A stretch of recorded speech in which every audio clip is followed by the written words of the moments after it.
Buenas tardes con todos, chicos. El día de hoy vamos a trabajar el tema del Antiguo Egipto. Este tema pertenece al área de Ciencias Sociales, específicamente el curso de Historia Universal. ¿De acuerdo? Ahí lo tenemos. El Antiguo Egipto. Yo sé que cuando hablamos de Egipto, lo primero que a ti se te ocurre, lo primero que te viene a la mente son las pirámides, ¿no es cierto? Las tumbas, las momias y un montón de historias. Muy bien, vamos a intentar recorrer un poco de lo que es el mundo egipcio. Primero, tenemos que ubicarnos geográficamente. ¿Dónde está Egipto? ¿En qué lugar? Bueno, primero está en el continente africano. Continente africano. Lo puedes ver acá. Al noreste de África podemos encontrar actualmente el país de Egipto. Actualmente el país de Egipto. Aquí está. ¿Cierto? Su capital, el Cairo. Puedes notar que Egipto es la conexión entre África y Asia, ¿no? Esto es la península arábiga. Esta es la península arábiga. Esto es Arabia. Entonces, hay una conexión. Hay una conexión. Si tú sigues esta ruta, mira, esta ruta, vas a llegar hacia lo que es Mesopotamia. Vas a llegar a lo que es Mesopotamia. Entonces, acá hay un punto importante para Egipto. Muy bien. ¿Qué más? Bueno, podemos observar un mapa, una fotografía satelital de lo que es actualmente Egipto. Y podemos ver este río, ¿no? Acá es un meandro, esta curvatura. Y termina acá, desemboca en el mar. Profe, ¿qué mar es este? Es el mar Mediterráneo. Es el mar Mediterráneo. ¿De acuerdo? El mar Mediterráneo. Muy bien, profesor, ¿cómo se llama este río? Y ya hemos dicho, ¿no? Creo que es muy famoso, todo el mundo lo conoce. Profe, ese es el río Nilo. Y mira esta curvatura, este meandro, mira cómo sigue el río. Y llegamos a esta formación acá, que es donde el río Nilo se abre en varios brazos. Bueno, en la época egipcia sí, ahora solo es dos, pero en el antiguo Egipto se abría en varios brazos para desembocar en el mar Mediterráneo. A esta zona de acá se le llama delta, ¿ya? A esta zona de acá se le llama el delta del Nilo. Cuando hablemos del delta del Nilo ya sabes dónde está, ¿ya? Entonces la fotografía, el río vendría por acá y desemboca en el mar Mediterráneo. Muy bien. La zona donde se desarrolló la antigua cultura egipcia es una zona desértica, es una zona donde seguramente sería muy complicada la vida del ser humano, pero, como diría nuestro amigo Herodoto, de quien ya hemos hablado en otra oportunidad, Egipto es un don del Nilo.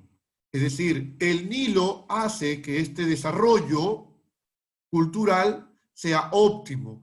El Nilo le va a proveer de herramientas suficientes a los egipcios, ¿no? Herramientas naturales, para poder desarrollarse de forma óptima. En primer lugar, el Nilo tiene una crecida una vez al año.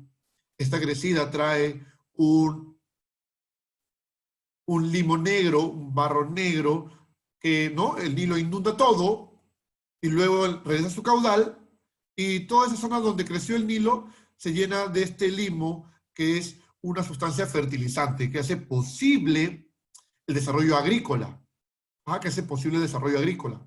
Si tú recuerdas, hemos hablado del periodo de la gran revolución neolítica, este cambio del hombre de una economía parasitaria a una economía de producción, es decir, trabaja en la agricultura. Bueno, el neolítico básicamente se desarrolla, si hablamos de esta parte del mundo, primero en la zona de lo que se denomina el Alto Egipto, esta zona de acá, antes que en el delta. Básicamente, ¿por qué, profesor? Porque el delta, al tener esta zona pantanosa, esta zona donde las plantas crecían con facilidad, donde llegaban los animales, el humano no necesitaba cambiar a una forma de vida básicamente agrícola, porque tenía todos los recursos a la mano. Cuando hay los recursos en exceso a la mano, básicamente las sociedades evitan pasar a ser agricultores, ¿no? A ser agricultores. Entonces, como decíamos, citamos a Heródoto, Egipto es un don del Nilo, ¿no es cierto? El Nilo permite este desarrollo de la cultura egipcia. Este limo negro, ¿no? Vuelvo a repetirte, genera que la tierra sea mejor para la agricultura, es un fertilizante natural. Por este motivo, los egipcios no se llamaban a sí mismos egipcios, sino que se hacían, ellos, su país, se conocía como Kemet, Kemet, que significa tierra negra, ¿de acuerdo? En honor al limo que trae el río Nilo durante su crecida. Muy bien, pasamos a ver. Como ya te había mencionado, Egipto se divide en dos partes, el Bajo Egipto en la zona del delta y el Alto Egipto en la zona sur. ¿De acuerdo? En la zona sur. Quiero que te fijes muy bien el recorrido que es el Nilo. Tenemos a Elefantina, lo que es Asuán. Tenemos varias ciudades conocidas, ¿no? Luxor, Karnak, tenemos Hieracómpolis, Nagada, Abidos, que vamos a ver que son importantes, Hermópolis. Y entonces acá el Nilo hace esta división que vamos a decir que se llama, le decimos el delta del Nilo, ¿cierto? Acá tenemos a Heliópolis, una ciudad que va a ser importante. Heliópolis significa ciudad del sol. Ahí surge el culto al sol, o es más importante. Tenemos Giza, Saqqara, Tashur, que tienen, pues, complejos funerarios importantes. Muy bien. Hacia esta zona, hacia el oeste, está el desierto. ¿De acuerdo? Está el desierto. Esta zona es desértica. Por eso es que los egipcios consideraban a esta zona como el lugar donde iban las almas de los difuntos, ¿no? De los muertos, se iban a esta zona es la zona donde se concentraban, pues, asociaban esto con la muerte, mientras que, pues, donde está el río, está asociado con la vida. Muy bien, entonces no te olvides, mira, Bajo Egipto, Alto Egipto. El Bajo Egipto en el delta del Nilo, el Alto Egipto, ¿no? Esta zona de acá.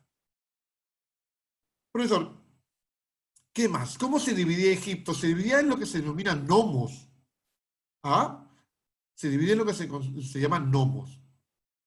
Muy bien. Tenemos un lugar importante, Elefantina. Elefantina. Esta zona tiene una catarata, ¿no? Y, profesor, ¿por qué se llama Elefantina?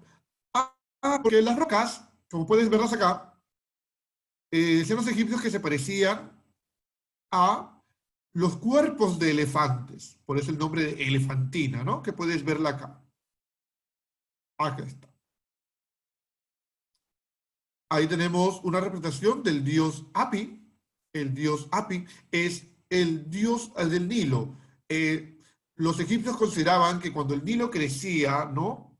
Era porque el dios Api tenía un jarrón y vertía agua al Nilo y hacía que éste crezca. El dios Api, ¿cierto? Esto se representa en unas cuevas que están acá en Elefantina. ¿Ya? En Elefantina. Muy bien. La planificación del antiguo Egipto. Muy bien. Esto es muy importante que lo recuerdes. Puede ser un poco pesado, pero es la parte que debes tú siempre tenerla en cuenta. Bueno, Egipto se va a dividir en lo que vamos a llamar periodos, en épocas y lo que vamos a intermedios y lo que vamos a denominar los reinos. Usted puede encontrar en algunos textos, algunas personas también, que les digan que no le llamen reino, sino imperio. Yo he optado seguir la tradición egiptológica, que los llama reinos porque, al fin de cuentas, un reino puede ser un imperio, pero un imperio, ¿no es cierto?, no es lo mismo que un reino. ¿Ya? Un imperio no es lo mismo que un reino. Y el único que podríamos llamar imperio sería el Reino Nuevo. Periodo predinástico.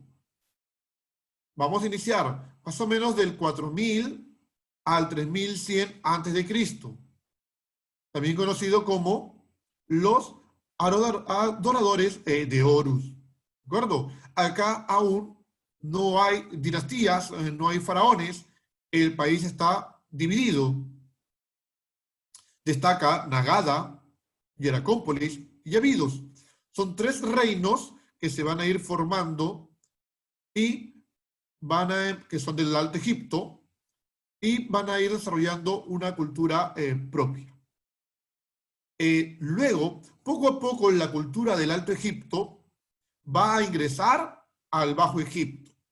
El Bajo Egipto poco a poco va a tomar la cultura del Alto Egipto. ¿De acuerdo? Poco a poco. Hasta que en el año 3100 se da la unificación de las dos tierras. Esto marca el inicio de la época tinita, que va de 3100 al 2700, que entramos ya en las primeras dinastías. La dinastía 1 y dinastía 2 van a darse en la época tinita. Recuerda, acá es muy, muy importante la unificación de las dos tierras.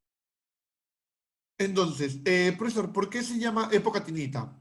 Porque la capital fue la ciudad de Tinis, ¿de acuerdo? La capital fue la ciudad de Tinis. Entonces nos acordamos que la época tinita inicia con la unificación de las dos tierras, es decir, el Alto y el Bajo Egipto. Luego viene el Reino Antiguo, que va del 2700 al 2200 a.C. Y acá tenemos de la tercera a la sexta dinastía, y también se conoce este periodo como la era de las pirámides, ¿de acuerdo? La era de las pirámides. Y tenemos, por ejemplo, que acá la capital fue la ciudad de Memphis, ¿de acuerdo? La ciudad de Memphis. Muy bien. Luego viene el primer periodo intermedio. El intermedio es un momento en el cual los reinos de Egipto, ¿no? Pero las provincias de Egipto se rebelan y no hay un estado unificado, sino que está fragmentado. Este primer periodo intermedio se da del 2200 al 2050 a.C. Tenemos de la dinastía 7 a la 11, y acá los nomarcas gobiernan. Profesor, ¿quiénes son los nomarcas? Son los jefes de cada nomo. Como hemos dicho, Egipto estuvo dividido en nomos. Estos nomos eran gobernados por un nomarca, ¿de acuerdo? Por un nomarca. Recuerda que el nomo es una provincia. Entonces, los nomarcas obtienen cierto grado de poder, haciendo que se pierda el estado unificado. Luego viene el Reino Medio, que va del 2050 al 1720 a.C., que ocupa la dinastía 11 a la 13, y se da la segunda reunificación. Es decir, Egipto vuelve a estar bajo el mando de un estado centralizado. Acá hay un cambio, porque la capital va a ser la ciudad de Tebas. La ciudad de Tebas. Luego ocurre el segundo periodo intermedio, que va de 1720 al 1550 a.C., que abarca de la dinastía 13 a la 17, y se da por la invasión de los Hicsos, unos pueblos semíticos. Acá de nuevo hay una fragmentación del poder. Recuerda, cuando hablamos de intermedio, implica que no está unificado bajo un mismo gobierno todo el país. Y acá el Bajo Egipto va a tener una nueva capital fundada por estos invasores. ¿Ah? Por estos invasores, los Hicsos, estos extranjeros, que va a ser la ciudad de Avaris. En el Alto Egipto, la ciudad de Tebas va a empezar a luchar para recobrar el poder que ha perdido. Luego tenemos el Reino Medio, el Reino Nuevo, perdón, del 1550 al 1080 a.C., que abarca de la dinastía 18 a la 20, se da la máxima expansión del Egipto antiguo. Por eso decimos que el Reino Nuevo es el único que podríamos llamar imperio como tal, y la capital fue la ciudad de Tebas, ¿no? La ciudad de Tebas. Una vez más, Tebas recobra el poder. Luego viene un periodo turbulento conocido como el tercer periodo intermedio, que va de 1080 al 664 a.C., con la dinastía 21 a la 25. Egipto se hace más autárquico, es decir, rompe relaciones comerciales con otros países que siempre había estado en contacto. Los nomos empiezan a tomar de nuevo poder. Hay toda una fragmentación, un estado bastante problemático y en crisis para los egipcios. Luego viene la Baja Época o periodo saíta, que va del 664 al 332 a.C., que abarca las dinastías 26 a la 30, y se da con la invasión persa. ¿De acuerdo? La invasión persa ha dominado entonces Egipto. La capital acá fue Sais, por ese nombre del periodo saíta. Luego viene la época grecorromana, que va del 332 a.C. al 395 después de Cristo, que abarca desde la conquista de Egipto por Alejandro Magno, ¿no? Que luego incluye la dominación romana, el derrocamiento de la última emperatriz, ¿no? Faraona, Cleopatra, y la anexión del Egipto antiguo como una provincia romana, que luego pasaría al Imperio Bizantino, y por último sería, ¿no? Ya ahí, ese es el fin, cuando se anexiona Egipto al Imperio Bizantino, y ya hay un cambio cultural bastante drástico. Entonces tenemos todo ese periodo. Durante este último periodo, la época greco-romana, perdón, la capital fue Alejandría. Entonces, mira, recapitulamos. Tenemos el periodo predinástico, la época tinita, el reino antiguo, el primer periodo intermedio, el reino medio, el segundo periodo intermedio, el reino nuevo, tercer periodo intermedio, la baja época o periodo saíta y la época greco-romana. ¿De acuerdo? Tenemos todo eso que debemos recordar muy bien de nuestra clase. Muy bien, tenemos un pequeño mapa conceptual que nos va a permitir sintetizar muchos los aspectos del Antiguo Egipto. Hemos puesto, de acá, tenemos al reino antiguo, el reino medio, el reino nuevo, la baja época. ¿De lo que ya hemos mencionado en las diapositivas anteriores. Muy bien, Egipto desarrolla su vida a las orillas del Nilo, ¿cierto? Que va más o menos del 3100 a.C. al 31 a.C., antes de ser anexionado como provincia romana. ¿De acuerdo? Mira el enorme periodo de tiempo que se desarrolló el Antiguo Egipto, ¿no? Vuelvo a repetirte, en el 31 a.C. se anexiona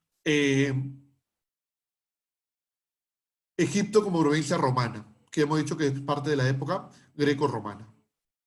Tiene varias etapas que ya le hemos mencionado, ya lo conocemos. En el reino antiguo, ¿no es cierto? Solo hemos mencionado acá los reinos. En el reino antiguo, la capital es la ciudad de Memphis. Vamos a destacar 3 faraones en este momento, vamos a ver algunos más en las diapositivas siguientes, pero podemos destacar al faraón Jufu, a Jafra y a Menkaura. ¿De acuerdo? Jufu, Jafra y Menkaura. En el Reino Medio, la capital es Tebas.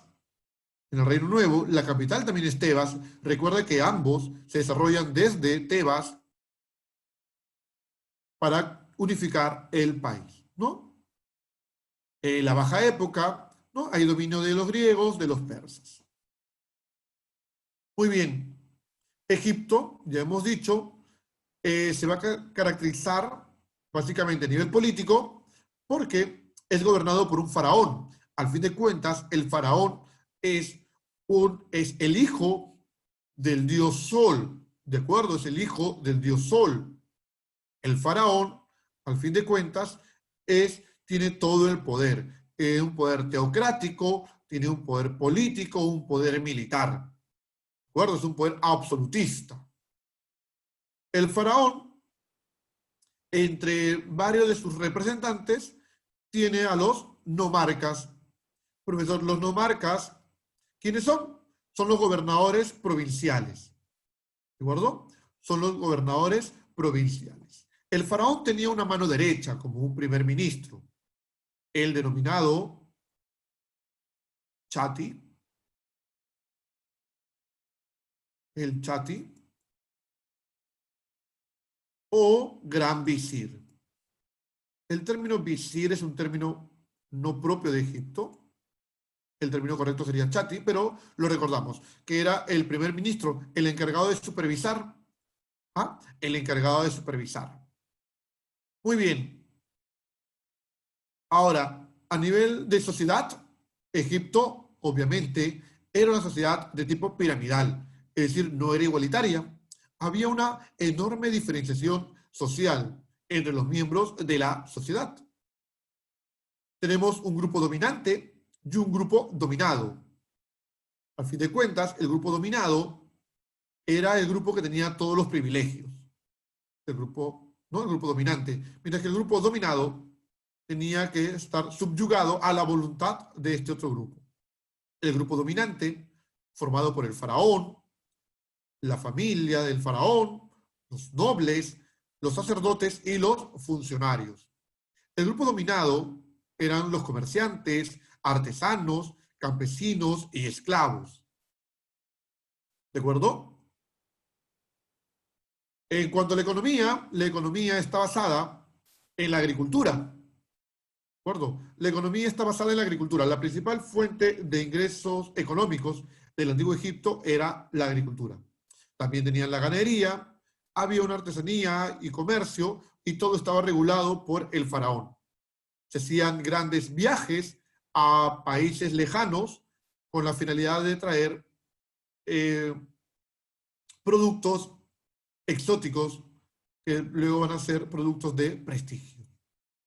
A nivel cultural, destacamos en Egipto la escritura, que la escritura es en el Egipto, digamos, faraónico, antes de la llegada de los griegos. La escritura es de tres tipos: jeroglífica, hierática y demótica. Ahorita vamos a entrar a detalles sobre ellas, pero hay que recordar que en Egipto hubieron tres tipos de escritura. También destaca la astronomía, su calendario de 365 días, ¿de acuerdo? Entonces, ahí tenemos a la cultura egipcia. También tienen, a nivel cultural, podríamos destacar el tema de las matemáticas. En Egipto se conocía la geometría, obviamente era necesaria para poder desarrollar las construcciones que luego vamos a ver en las siguientes diapositivas. A nivel de religión, profesor, Egipto era politeísta, es decir, tenían muchos dioses. Sus dioses tienen forma humana, esto se denomina antropomorfizados, es decir, tenían forma humana, pero se mezclaban también con animales, ¿no? Y hay muchos dioses egipcios que tienen cuerpo humano y cabeza de animal.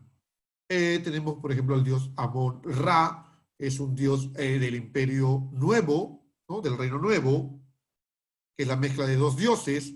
Tenemos a Horus, a Isis, a Osiris y a Anubis. Horus, dios del cielo, lo vamos a representar por un hombre con cabeza de halcón. Con Horus se representan a los faraones, ¿no? Es una de las primeras titulaturas. Isis, esposa de Osiris, Isis, dios de la luna. Osiris es el dios que va a hacer el juicio de los muertos. En un primer momento, Osiris es un dios agrícola, por eso lo van a representar de color verde, es un dios agrícola. Y Anubis, hijo de Osiris, es el dios del embalsamamiento, el dios de la momificación. ¿Ah? Los egipcios creían en la reencarnación. Al fin de cuentas, su forma de ver el mundo implicaba que ellos en otro momento iban a resucitar, ¿de acuerdo? Junto a los dioses, ¿ah? Junto a los dioses, ¿no? Que se encuentran viviendo en dirección norte hacia las estrellas que marcan la zona norte. En cuanto al arte, vamos a dividirla en arquitectura, ¿no es cierto? Tienen templos y tienen tumbas, que le vamos a entrar a detalle sobre las tumbas, no mastabas, pirámides o hipogeos. La escultura, tenemos estatuas y relieves, también está la pintura, pueden representar a faraones o también a escenas cotidianas. Muy bien, habíamos visto que en Egipto existían, dijimos, va a haber tres tipos de escritura. Tenemos la escritura jeroglífica, la escritura hierática, la demótica. ¿De acuerdo? Muy bien. Pasemos a explicar un poco sobre estas escrituras. La escritura jeroglífica es una escritura que representa seres vivos, representa objetos cotidianos, y la tenemos acá. Esta escritura jeroglífica se usaba como una escritura ritual, una escritura religiosa, ¿de acuerdo? Luego tenemos, perdón, y esta escritura jeroglífica podía ser escrita en relieves, en paredes, en muros, en los templos, en las tumbas. Luego hay una forma un poco más abreviada, estos jeroglíficos llamados jeroglíficos cursivos. Y luego viene la escritura hierática. La escritura hierática es la escritura jeroglífica, pero en forma cursiva. Es decir, la escritura de los jeroglifos sería una escritura de tipo capital y la hierática de tipo cursiva. La escritura hierática se usaba básicamente en papiros. Al fin de cuentas, puedes ver los mismos símbolos representados en jeroglífico y en hierático. ¿Ah? Es una escritura corrida, más simple, escrita con tinta, que permite entonces su escritura. Ambas escrituras van a convivir. No es que primero escribían en jeroglíficos y luego en hierático. No. Las escrituras conviven, solamente que la hierática era de uso administrativa, mientras que la jeroglífica era de uso religioso. ¿De acuerdo? Luego, durante la Baja Época, aparece la escritura demótica, dejando la hierática y la jeroglífica solamente para los temas rituales y religiosos. La escritura demótica, que significa popular, se vuelve la escritura más común en el Antiguo Egipto. Ahora, por popular no creamos que todo el mundo sabía escribir y leer jeroglíficos. Se considera que cerca del 5% de la población era letrada durante la Baja Época y en tiempos anteriores solo el 1% de la población sabía leer o escribir. ¿De acuerdo? Y obviamente eso solamente eran las clases privilegiadas, las clases dominantes. Luego, cuando Egipto es conquistado por los griegos, hay una mezcla y aparece el copto. Aparece el copto, el cual toma caracteres del alfabeto griego y lo introduce a la forma egipcia. ¿De acuerdo? A la lengua egipcia lo va a adaptar. Ahora, jeroglífico, hierático y demótico son escrituras que no escriben las vocales, solo escriben las consonantes. Mientras que el copto, sí, ingresa consonantes. Ahora, los jeroglíficos se pueden escribir de derecha a izquierda, de izquierda a derecha, de arriba a abajo, ¿de acuerdo? Mientras que hierático y demótico siempre se escribe de derecha a izquierda. Acá podemos ver, en esta imagen, una representación de jeroglíficos. Como ya hemos dicho, representa a algunos seres vivos, como por ejemplo, ¿no es cierto? Acá tenemos otro ser vivo y objetos de la vida cotidiana. Quiero que te quedes acá. Esto que ves acá es un sello real.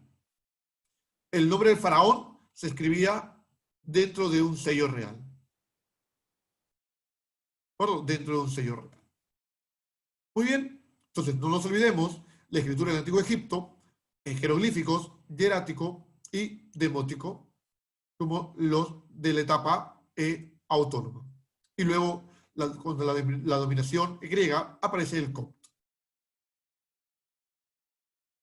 Muy bien, profesor, ¿y cómo sabemos y cómo podemos leer los jeroglíficos? Bueno, nuestro amigo Jean-François Champollion en 1922 va a descifrar la escritura egipcia. Tenemos acá la llamada piedra de Rosetta. Esta piedra de Rosetta nos permitió conocer lo que decían los jeroglíficos. Antes de eso se pensaba que simplemente eran adornos, ¿no? Pequeños diseños que nos va a permitir, pues, visualizar ¿no? Adornar las tumbas. Esta piedra de Rosetta tiene un texto en jeroglíficos, lo puedes ver, un texto en demótico y luego un texto en griego. Al fin de cuentas, que somos capaces de conocer el griego, pues luego simplemente se relacionaba las inscripciones. Es decir, teníamos el mismo texto, pero entre formas de escritura diferente. ¿De acuerdo? Ahí está. Entonces no te olvides, la piedra de Rosetta nos permitió descifrar los jeroglíficos. Jean-François Champollion. ¿De acuerdo? Organización social, que ya lo hemos mencionado, lo volvemos a ver. Tenemos en la cúspide de la pirámide social al faraón y la familia real. El faraón, sus esposas y sus hijos. Luego están los nobles y sacerdotes. Los sacerdotes tienen un gran poder en el Antiguo Egipto. Luego venían funcionarios, soldados y escribas. Los escribas eran los encargados de escribir, ¿no es cierto? A fin de cuentas, lo que sucedía eran los contadores reales, por así decirlo, se encargaban de, pues, todos los textos administrativos. Luego estaban los comerciantes, artesanos y campesinos, ¿de acuerdo? Y por último estaban los esclavos. Los esclavos. En cuanto a la arquitectura, bueno, tenemos templos, ¿no es cierto? Tenemos este templo. Esto es Luxor, ¿de acuerdo? Y tenemos también las tumbas, que son muy importantes. Tenemos pirámides escalonadas, ¿no? Tenemos pirámides escalonadas. Al fin de cuentas, la pirámide escalonada es un instrumento ritual, ¿de acuerdo? Quiero que entiendas eso. Las pirámides son instrumentos rituales. Y representaba la ascensión del faraón, hemos dicho, hacia las estrellas polares, estrellas del norte. Entonces, representaba como una escalera que el faraón podía ir ascendiendo hasta viajar con los dioses. Tenemos también las pirámides de caras lisas, ¿no? Que representaba igual la ascensión del faraón con los dioses. La entrada normalmente estaba hacia el norte. Ahora, la pirámide también nos representa a la montaña primordial, al Benben, considerando que los egipcios situaban el inicio del mundo en el Num un caos todo inundado, todo oscuro, en silencio, donde aparece el Benben como la pirámide primordial, como la primera tierra. Sobre ella se posaría el pájaro Venu y graznaría rompiendo así el silencio. Entonces la pirámide nos representa eso, nos representa la montaña primordial. Esa montaña primordial, el Benben. ¿De acuerdo? El Benben. Tenemos entonces que la pirámide me representa al Benben.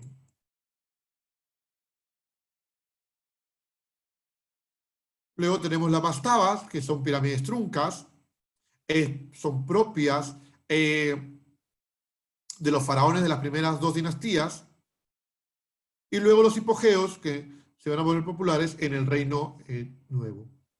¿De acuerdo? Que son cavadas en la roca y hay una cámara funeraria. Ahora, un punto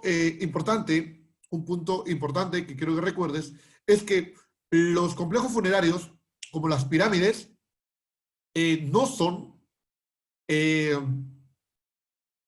para toda la gente, solamente eran para los faraones y la nobleza, ¿de acuerdo? La familia real, no eran para todos.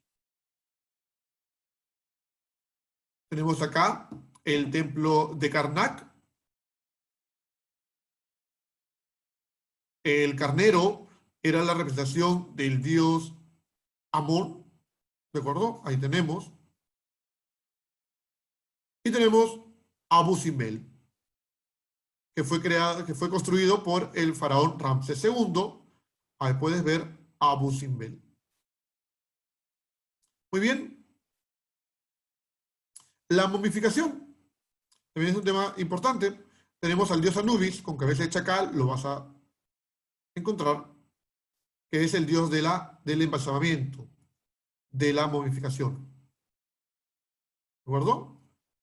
Las vasijas canopo son aquellas donde se ponían las vísceras de los faraones. Por ahí me preguntaban, profesor, ¿las momias existen? Claro. Ahorita vamos a ver una imagen. Tenemos acá el famoso juicio de Osiris. Osiris, acá sentado, como te he dicho, de piel color verde, a fin de cuentas, es un dios agrícola. Tenemos a Anubis, y básicamente en el juicio que se va a hacer es que pesaban tu corazón con la pluma. Acá está Tot, el dios de la sabiduría. Pesaban el corazón con una pluma. Si el corazón pesaba más que la pluma, el alma se destruía y ya no podías vivir eternamente. ¿De acuerdo? ¿Por qué el profesor pesaba así? Se supone que la maldad de tu corazón no debía ser la suficiente como para hacerlo más pesado que una pluma. ¿De acuerdo? Todo esto ante Osiris. Muy bien. Hablamos de la época tinita. Como ya hemos dicho, en la época tinita se da la unificación de las dos tierras. El primer faraón, aquel faraón que unifica las tierras, es el faraón Narmer o Menes. Y el símbolo del faraón va a ser la doble corona. La corona roja del Bajo Egipto y la corona blanca del Alto Egipto. ¿De acuerdo? La unificación de las coronas nos da a que el faraón gobierna ambas tierras. ¿De acuerdo? Muy bien, tenemos una representación de Narmer, acá con la corona blanca. La corona blanca es del Alto o del Bajo Egipto. Que la unificación se da desde el Alto Egipto que conquista el Bajo Egipto. Acá podemos ver a la diosa Bat, una diosa vaca, que es una diosa celestial, ¿no? Podemos ver a Horus, ¿no? Y esa es la famosa paleta de Narmer. El faraón se llama Narmer, o también algunos le dicen Menes, que muestra la derrota del enemigo, ¿no? El faraón con la masa, que es otro símbolo de la unificación. Y ahí tenemos, ¿no? Esta es una paleta para maquillaje. ¿Cuál es la titulatura real? ¿Cómo se titula un rey, un faraón? Bueno, en realidad tiene 5 nombres. Tiene el nombre de Horus, que es el primero, el nombre de Nepti, las dos señoras, el nombre de Horus de Oro, el nombre de Nesut-Biti y el nombre de Sarra. Sarra significa el hijo de Ra. Para que me entiendas. El nombre de Horus, este es un nombre de un faraón. El nombre de Horus, aquí está, se representa al inicio con la imagen del halcón, ¿no? Que a fin de cuentas no representa al dios Horus. Nepti, o las dos señoras, se representa por el buitre y la cobra. Cuando tú veas esto de acá, sabes que es la representación se dice Nepti, que es el nombre, ¿no?, de las dos señoras. El nombre de Horus de oro, representado por Horus, ¿no?, el halcón, sobre un collar de oro, al fin de cuentas, que recuerda que el oro sería el material del que están hechos los dioses. Luego, este símbolo que sí quiero que te lo grabes muy bien, que es el Nesut-Biti, que es el símbolo de rey del Alto y el Bajo Egipto. ¿De acuerdo? Rey del Alto y Bajo Egipto, que está representado por el junco y la abeja. ¿De acuerdo? Rey del Alto y el Bajo Egipto, el Nesut-Biti. Y por último, el último título en aparecer en el nombre del rey es el de Sarra. Sarra, que significa hijo de Ra. ¿De acuerdo? Que está representado acá. Muy bien. Ahorita vamos a mencionarlo, amiga Sol. El reino antiguo. A ver, en Egipto, usted ha escuchado muchas veces que hay diferentes teorías sobre cómo surgen las pirámides, desde los extraterrestres construyéndolas hasta un montón de teorías locas. Sin embargo, ustedes saben que las pirámides no son pues algo que aparezca de un día para otro. Han ido construyéndose poco a poco y han ido experimentando. Tenemos, por ejemplo, la pirámide de Saqqara, del faraón Djeser o Necherjef o Djoser, o también conocido como Soser, ¿ya? Una traducción ya bastante peculiar. Es muy común decirle Necherjef, y él tiene, acá está una representación del faraón, y esta es la pirámide escalonada, la pirámide de Saqqara. ¿Ah? Pirámide escalonada, mira. No es una pirámide de caras lisas, es una pirámide escalonada. Luego tenemos a Snefru, que es un gran constructor. Tiene una pirámide, ¿de acuerdo? La llamada pirámide romboidal. Puedes ver, mira cómo se tuvo que modificar, no es completamente, tendría que ser más o menos así, pero se puso hacia adentro la última parte, considerando que había el riesgo que colapse toda la estructura. Y luego la pirámide llamada pirámide roja, ¿ah?, que ya es más perfecta, ¿no es cierto? Entonces puedes ver cómo poco a poco va evolucionando el tema de las pirámides hasta llegar, bueno, acá tenemos el cartucho real del faraón Snefru, ¿de acuerdo? El faraón Snefru, y ya te he dicho que recuerdas este símbolo, el Nesut-Biti, nos indica el rey del Alto y el Bajo Egipto. Es decir, que es un rey que gobierna las dos tierras. ¿De acuerdo? Que gobierna las dos tierras. Por último, por el día de hoy, para terminar, tenemos las pirámides de Giza, que quizás son las más famosas, ¿no es cierto? Que son 3. No te guíes mucho por la fotografía, es el ángulo para ver los tamaños. La de acá es la más grande, la mediana y la más pequeña. Estas pirámides de las reinas, ¿no? Son pirámides de las reinas, no llegan al tamaño de las pirámides de los faraones. Las pirámides tienen nombre. La pirámide más grande y más antigua es la pirámide del faraón Jufu. que lo puedes ver, su nombre en este cartucho real. En el mapa conceptual que tuvimos al inicio, te mostraba cómo se escribe Jufu, pero tú lo vas a encontrar con su nombre muchas veces ya dado por los griegos, que sería Keops. Es el nombre de los griegos. Eh, el nombre egipcio es Jufu. Luego viene la segunda pirámide, que es la de Jafra, que usted la va a encontrar en el nombre de los griegos como Kefren.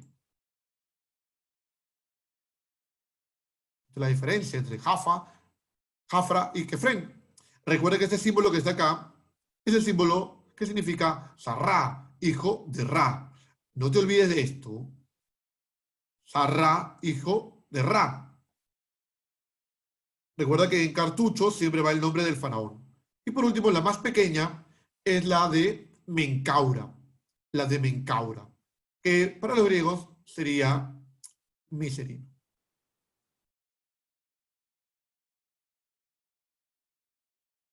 ¿De acuerdo? Keops es Jufu, para los, ¿no es cierto? Kefren es Jafra y Miserino es Menkaura. ¿Ah? Estamos poniendo los nombres egipcios y como le llamaron luego los griegos. Recuerda que la pirámide de Jufu es la más grande, luego le sigue la de Kefren o Jafra y luego la de Menkaura. Para terminar, ¿qué significaba este símbolo?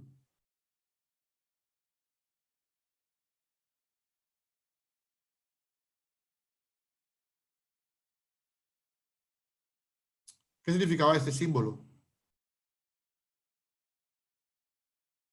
Muy bien, significaba rey del Alto y el Bajo Egipto, ¿no? El rey de las dos tierras.